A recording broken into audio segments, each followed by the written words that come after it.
Existe um lugar que os fãs de FNAF simplesmente correm pra não ter que enfrentar, é FNAF 4. Até hoje esse jogo tem perguntas sem respostas e coisas que ninguém consegue entender o porquê que estão acontecendo. Mas tem um aspecto do FNAF 4 que ninguém nunca chegou no consenso. Na verdade, o jogo inteiro ninguém nunca chegou no consenso. Mas nesse caso, ninguém chegou no consenso mesmo. E eu estou falando do plush do Fredbear, o amigo da criança chorona que acompanha ele por todo o jogo. E aí, por causa disso, eu aceitei a tarefa de sentar e começar a pensar sobre esse personagem e o que ele significa. Então hoje, eu, você e o Zubumafu vamos tentar entender quem é o plush, o amigo de pelúcia Fredbear da criança chorona. Logo quando eu comecei a pensar e analisar todas as coisas e todas as aparições do urso em todo o jogo, eu percebi uma coisa muito importante. O Scott Cawthon já deu declarações falando que ele responde coisas de jogos anteriores nos jogos futuros. E eu acho que já faz bastante tempo que FNAF 4 foi lançado. Hoje em dia a gente tá numa nova era, tem tudo novo, é Mimic, é Fiona, é Murray, é toda essa coisa aí. E questões como o plush e a caixa acabaram ficando pra trás. Mas eu acho que não ficou tão pra trás assim não. A gente tem muita referência da era antiga na era nova, a gente tem toda uma referência de FNAF 4 em Secret of the Mimic com os quartos, né? O quarto da criança chorona, o quarto do David Murray são o mesmo quarto. Então, desde que lançou Secret of the Mimic, a criança chorona nunca esteve tão viva, figurativamente falando. E levando em conta a declaração do Scott e outras coisas que eu fui vendo, eu percebi que nós temos uma questão com o plush e a caixa. A gente vai falar do plush nesse vídeo, mas eu pretendo fazer a mesma coisa com a caixa. Pra gente descobrir quem é o ursinho de pelúcia da criança chorona, a gente vai ter que entender quem ele era pra ser quando o FNAF 4 foi lançado.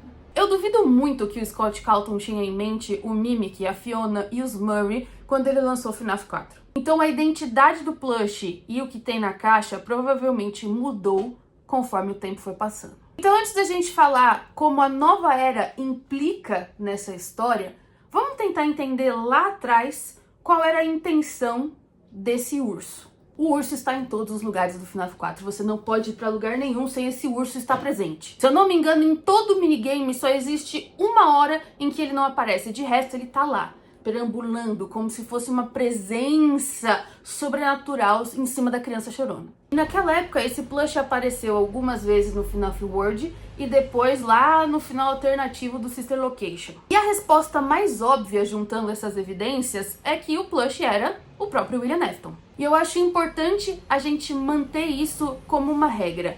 Em algum momento, o William Afton foi sim esse plush. É isso que o Scott quer dizer. A gente tem a frase do I will put you back together, que não cabe na boca de nenhum outro personagem que não William Afton. E a gente encontra esse plush dentro da sala dele do Sister Location. Então, muito provavelmente, o Scott está querendo dizer pra gente que sim, em algum momento o plush foi utilizado pelo William Afton. E isso vale na era antiga e isso vale na era nova. Mas não dá pra negar que o plush tem todos os sinais de alguma coisa possuída. Ele tem os olhinhos, né, de possuída, aquele pontinho branco. Ele sabe tudo que tá acontecendo na vida da criança chorona. Ele tá em lugares quando a criança chorona nem levou ele junto, mas ele tá lá. Ele parece que tem essa questão de aviso, né? Ele quer avisar a criança chorona de alguma coisa. E aí, na época, surgiram algumas teorias para isso. A primeira é de que quem estava se comunicando com a criança chorona através do plush, além do William Afton, era a Charlie. Se ela morreu primeiro. Se a gente levar em conta que a Charlie morreu primeiro, ela pode estar tentando conversar com a criança chorona porque eles eram amigos. Afinal de contas, a gente tem toda aquela história de, né, que os plushes são os amigos dele e tudo mais, a Charlie poderia ser amiga dele. E até que faz um certo sentido a parte sobrenatural do plush ser a Charlie. Outra teoria muito famosa na época era que era a Cassidy, o outro espírito que tá dentro do Golden Freddy. E aí, pra ser a Cassidy, a gente tinha que ter duas possibilidades. Ou o MCI aconteceu antes da morte da criança chorona, o que eu acho pouquíssimo provável. Ou dois, eles estão se comunicando através das memórias da criança chorona. Eles estão tentando montar o Happiest Day, e aí ela tá se comunicando com ele através das memórias do FNAF World e tudo mais. Aquilo não tá acontecendo de fato, aquilo aconteceu, mas eles estão tentando acessar a criança chorona para colocar I Will Put You Back Together. Tem até a teoria de que o William foi lá e tirou a vida da criança do Golden Fred só para colocar ela dentro do Golden Fred junto com a criança chorona para colocar, né, ela junta de novo. Porque ele é um pai que se importa muito, não é mesmo? Eu não aguento essa teoria de que o William se importa com alguma coisa que não ele mesmo. E essas eram as duas teorias maiores, né, da época de lá de trás, antes de tudo que a gente sabe agora. De que o Plush, na verdade, tinha ou a Puppet ou a Cassidy e o William, né, que sempre é um grande mastermind da coisa. Mas aí é que tá.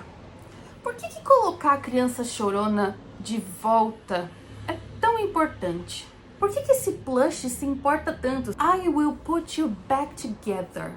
Por que é tão importante colocar essa criança back together? E aí é que tá. Vamos entrar na era nova de FNAF para ver se a gente tem algumas respostas sobre esse plush. Como a resposta de quem era o plush, além do William, que tornava ele sobrenatural, além, né, das coisas que o William fazia com ele, não foi dita, a gente pode usar coisas das eras novas para tentar justificar. Eu, particularmente, não sou muito fã da era nova de FNAF. Achei Secret Breed uma bagunça eterna, achei Ruin legalzinho, Secret of the Mimic como um jogo é muito bom, o jogo é incrível, mas dar essa importância toda para personagens novos, sendo que os antigos que a gente ama ainda estão sem solução, me irrita profundamente. Então, tudo que eu falar a partir de agora foi só uma análise que eu fiz, que eu espero de verdade que não seja o caso. Eu estou preparando um conjunto de vídeos de FNAF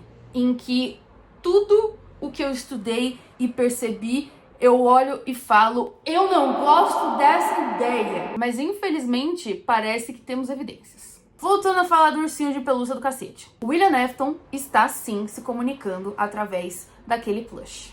De alguma forma. E o fato dele ter guardado o plush é porque provavelmente ele sabia que aquilo tinha uma importância maior do que a gente sabe. Mas se a gente for colocar em teoria com as coisas que a gente sabe hoje da era moderna e que estão sim influenciando na era passada, existem algumas figuras que cabem ser aquele plush, que não só o William ou a Puppet ou a Cassidy. A gente vai entrar para falar dos Murray. A primeira possibilidade é de que o plush é a Fiona. E não a Fiona de verdade, a F10N4. Por que isso? Porque eu acredito que está havendo uma batalha muito grande há muito tempo pela custódia do Mimic. Essa ideia que eu acho que quem propôs foi o Ray Toast lá na gringa, ele disse que tem alguns programas, algumas versões do programa do Mimic tentando competir pelo endoesqueleto. Um deles é o Glitch Trap, que quer transformar o endoesqueleto no William Afton. E do outro lado, a F10N4, que quer transformar o endoesqueleto no David, o filho da Fiona com o Edwin. Talvez essa disputa esteja ocorrendo há mais tempo do que a gente imagina. Talvez esse plush represente tanto a Fiona falando coisas pra ele tentar não se machucar, pra tentar salvar ele das coisas que o irmão fazia, pra tentar proteger ele do William, porque ela acha que aquele vai ser o novo David dela. Em outros momentos, o próprio William Afton tentando controlar o filho porque ele quer fazer experimentos e ver coisas com ele. Mas existe um problema nisso. Se é a Fiona F10N4 que tá falando pelo plush, como que você explica os olhinhos sobrenaturais? A gente sabe que aqueles olhinhos com pontinho branco em FNAF significa algo sobrenatural. Até onde a gente sabe, existe um debate se ela tá possuída pela Fiona de verdade ou se ela é um programa imitando a Fiona. Eu acho que ela é um programa imitando a Fiona, mas a gente vai falar sobre isso em outro vídeo. Mas partindo do pressuposto que a gente tem mais evidências mostrando que ela é um programa e não a Fiona possuindo, né, a máquina, a gente ainda não tem a explicação do porquê que o olhinho do plush é sobrenatural. E aí vem a minha segunda hipótese, que eu acho que cabe um pouco melhor. A parte sobrenatural que está se comunicando e se manifestando pelo plush, na verdade, é o próprio David Murray. E eis aqui indícios de como isso poderia se acontecer-se. A gente soube, no final de Secret of the Mimic, que o William Afton comprou tudo que era do Edwin Murray, incluindo a sua casa. E quando a gente entra no quarto do David, a gente se depara com um cenário muito conhecido, muito nostálgico, que é o quarto da criança chorona. É tudo muito parecido. Até os brinquedos, até as coisas dele. E se a gente apertar mais um pouquinho, a gente pode utilizar a parte do Tiger Rock de Secret of the Mimic para justificar isso. A aparição daquele tigre é muito sobrenatural, parece muito fantasma. Ao contrário de todo o resto do jogo, que tem muito mais a ver com inteligência artificial. Mas o Tiger Rock, o plush do tigrinho, não é. Parece muito fantasma, a manifestação, parece o Golden Freddy, parece a Puppet. Quem ia possuir o boneco do Tiger Rock, se não o próprio David Murray? E a minha questão aqui é, David Murray ficou preso na fábrica e na casa que eram de seus pais. Ele viu um outro menininho entrando lá, solitário como ele, sem amigos como ele, que vivia só ali na cola do pai e do irmão, o irmão que não gostava dele, que maltratava ele, o pai que não estava nem aí. Então ele decidiu se aproximar. Ele mostrou onde estavam todos os brinquedos dele, deu para ele brincar.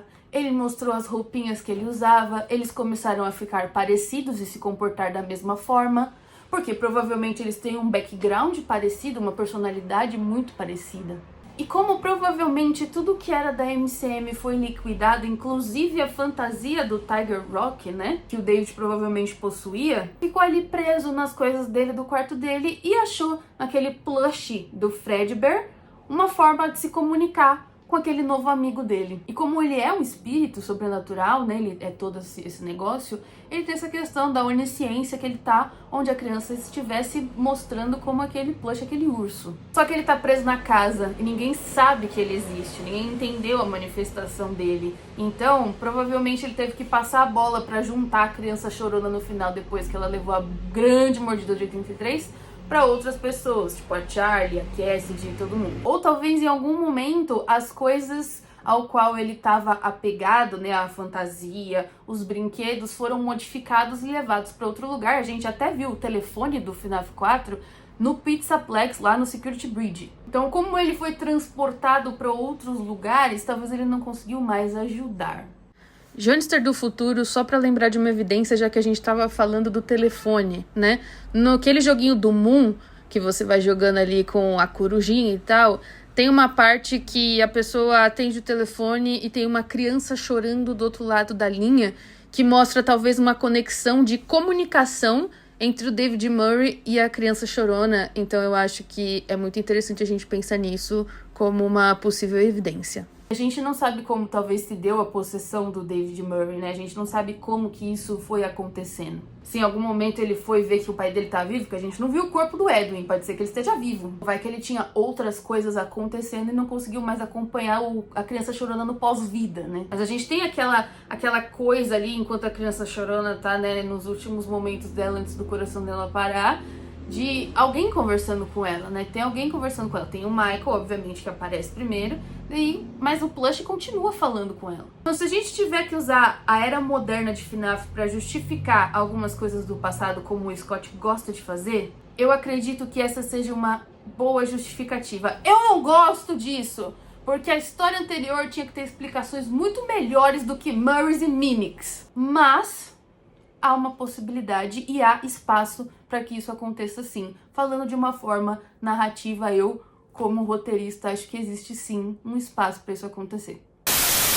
Mas então é isso, pessoal. Espero que vocês tenham gostado desse vídeo. Eu espero que vocês não me odeiem por levantar essa bola. Se eu tiver errada, eu espero que eu esteja, tá? Eu espero que eu esteja. Mas se eu tiver errada, aponta aí coisas que destroem essa teoria. Não tem problema nenhum. Não precisa me xingar. Isso foi só uma possibilidade, um negócio que eu fiquei pensando aqui com os meus botões, que eu realmente quero que isso seja mentira. Pra mim, a criança chorona está acima de qualquer outra de suas cópias, seja David Murray, seja Gregory, seja quem for. Eu sou muito apegada na era antiga de FNAF, eu sou insuportável nesse nível. Mas assim, vamos lá, vamos pensar um pouco. Eu ainda vou trazer o vídeo sobre a caixa. E aí a gente vai começar a pensar em coisas tristes e absurdas de verdade. Não se esquece de se inscrever no canal, por favor. 500 inscritos, vamos lá? Vamos na boa? Queremos chegar lá? Me ajuda aí? Compartilha esse vídeo com os fãs de FNAF que você conhece e até a próxima. Tchau!